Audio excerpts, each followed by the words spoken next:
The fight against climate change starts here. On the edges of the Sahel Desert, villagers from Mbar Toubab are planting trees. They want to save their homes and farmland from the expanding desert.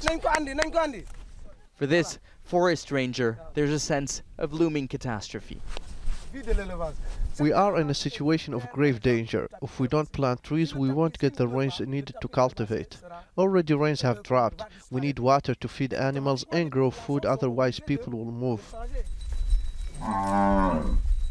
And they have already started. Across the Sahel, cattle herders are on the move.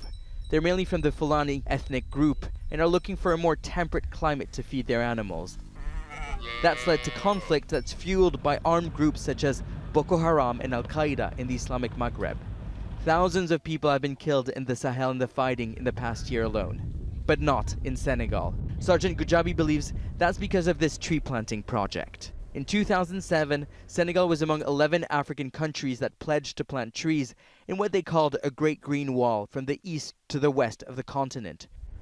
But 10 years on, most of the countries involved have dropped out because many of the trees have been killed by drought, termites, and an increasingly inhospitable climate. Temperatures are rising and rainfall dropping. Experts say that if all the trees that were planted for the last 40 years had survived, then this would look like the Amazon forest. Well, instead, it looks more like this. The aim of the program is no longer to build a Great Green Wall because the desert is moving forward, but rather to find solutions so that the communities here can adapt to the changing climate. For Senegal, this green wall is a long-term investment for future generations. Achieving success now depends on finding species of trees that can be adapted to this environment. Polluting countries are investing in the green wall to offset their carbon emissions under climate marketing schemes.